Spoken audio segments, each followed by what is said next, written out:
What's going on, everybody? This is DB and Wesley from Backroom Crew.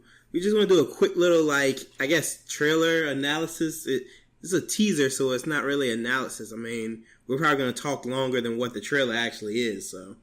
Yeah, all 5 of them? Well, yeah, it was like 4 of them put together. Yeah. But if in case you don't know, this is for Ghost in the Shell live action that's coming in 2017. So we'll go ahead and start this off.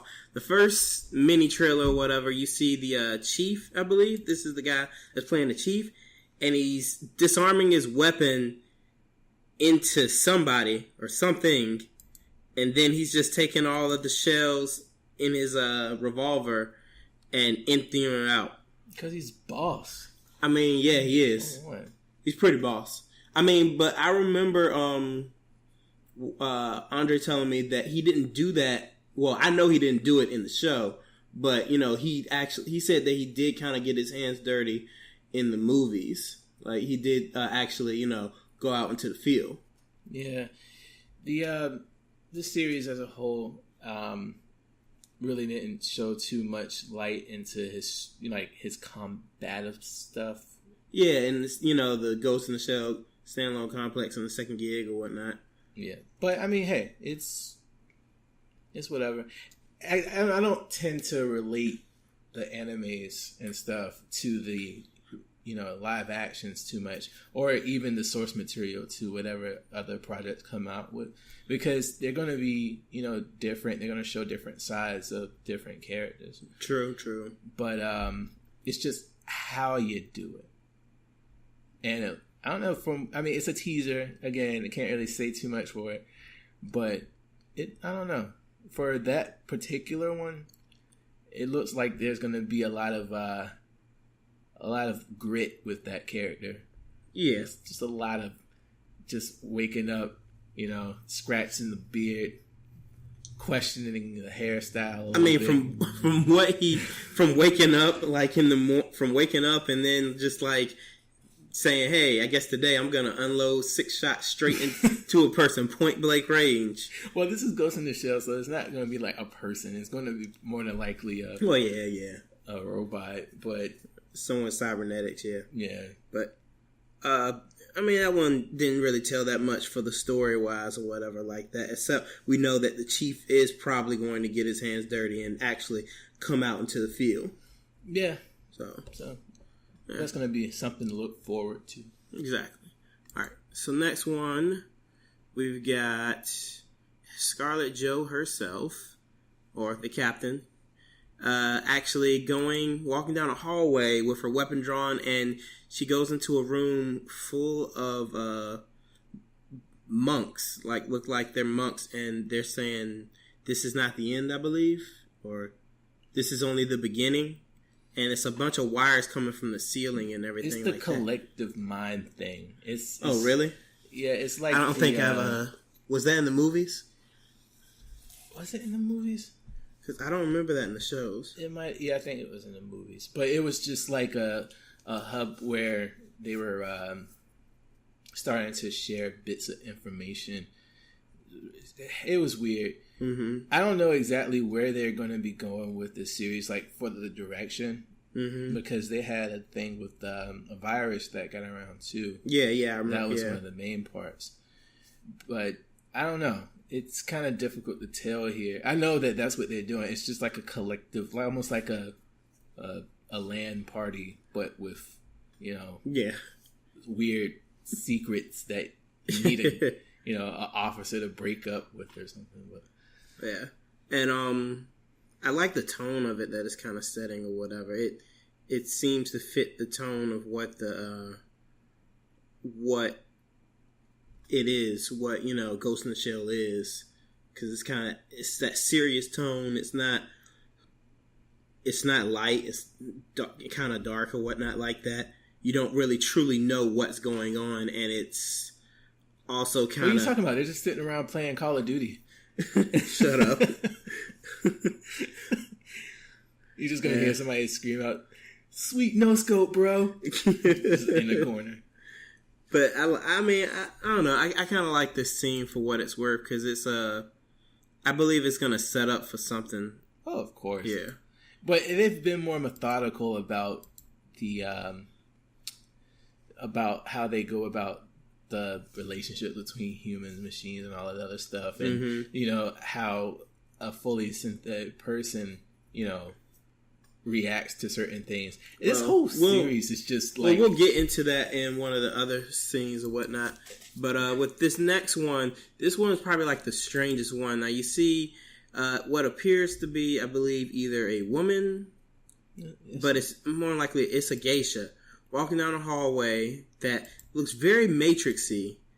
And, yeah, I think that if the whole movie, or at least a good portion of the movie, is just like just straight, you know that this is Japan, you know that this is, you know, where these characters are, their ordeals and stuff have roots into, you know, the lore and stuff of Japan. Yeah, I can dig it. Mm-hmm. I won't dig, you know, Scarlett Johansson running around like this is just another American ordeal. Hey, if she runs around naked like Major, I'm cool with that. And I called it Captain the first time, my bad. But yeah, if she starts running around naked like the Major, I'm cool with that. I don't think that I'd be cool with that. I think, and I know a lot of people are going to be like, what's wrong with you? But I don't know. It just... It'll ruin it for me on another level than just sex appeal. It's not even about sex appeal. It's just that the Major doesn't care. But we're talking about Scarlett Johansson. But the Major doesn't really care. I know the Major doesn't, but Scarlett does. I mean, well, I don't know if she does. Scarlett did a whole movie where she was like... But she's a naked prostitute filming herself, filming people having sex with her. Okay, all right. We'll go to the next one. Scarlett. Let's go to the next one. The next one is you see the Major on a, I believe a table or bed or whatever. No, it's like kind of like the bed thing from resting up. Oh yeah, that's right. Yeah, and grabbing the plug out of her back of her neck and taking it out. This scene, yeah, it's cool. It fits that cyberpunk feel. Yeah. I mean, they got this right. They got this absolutely right. Yeah, that was like in all of them. Every anime movie that came out prior. So and show or whatnot. And show. Excuse my terminology, but you know, yeah, I think it's fucking awesome looking. And we'll go ahead and go through the last one here. We see the Major, and I'm not sure if that would be a robot or would that be probably a woman that's been upgraded or whatnot, because you see markings on her ears, on one of her ears or whatever. I don't know. It's just this whole face groping scene thing is just weird. But she does ask, like she asks, "What are you?" She asks the Major that. But then again, too, if she has to ask that question, that implies that she's not enhanced herself, or maybe she's just, you know, maybe she is enhanced, but she can't recognize. Because I think, if I'm not mistaken, either robots or enhanced individuals can recognize the presence of others. Right? Yeah, I think so. Yeah, other ones that are enhanced as well. So, I mean, I guess that would fit, you know, the Major, because she's kind of in between. She or he is kind of in between all of that. So, yeah, I don't know. I dig the scene, like, for what it is. It just might have probably came off a little weird when they were filming it. Can you imagine that? Just like, okay, now we want you to just sit here and grope her face. Just grope her face. Hey, Scarlett Johansson can grope my face. Well, sure, yours, but outside of the actress, the whole series, from what they've been showing so far, it looks good. You know what? I'd have to agree, because regardless of all of the backlash this has been gotten because of Scarlett Johansson, not being Of Asian. descent. Yeah. Yeah. And then some of the cast also not being of Asian descent. But if you look at some of the cast pictures, a lot of them kind of fit. Some of them are completely like, okay, left wing and just oddball. But they're basically supposed to be like a ragtag group, which they look like a ragtag group of individuals like put together. Yeah. So... But another thing too, well, I know they're already probably at the resolution, filming it, editing it, putting it. Oh yeah, they're finished everything. But I just really, really hope and pray that they need the first trailer to be really, really good. Yeah, I'm just hoping that they don't like have the end resolution to the whole movie just like something cut and paste from something else. Like if this is really what they're doing, obviously they're doing it. But if they're really going to be releasing this as a movie to everybody to see, or for everybody to see, they need to be original with it. Yeah. That's all. I don't want another whatever it just came out. I don't mind them getting inspiration from the movies and the shows and whatnot like that, just as long as they keep the feel to it. Like I want to have that cyberpunk feel, that diving feel to it that Ghost in the Shell, standalone complex at least had. I know that the movies got a little bit more intense or whatnot and really brought up her or his background and everything like that, which if this does like a good mixture between both, I think he'll really sell well with audiences. And I think because putting Scarlett Johansson as the main character, that's probably going to sell well enough with people, I think. Yeah, name. Well, as far as face. The average moviegoers that don't know, hey, this was a Japanese anime or whatnot.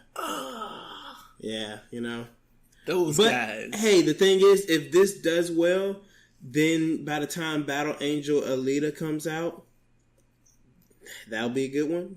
They'll have other ones.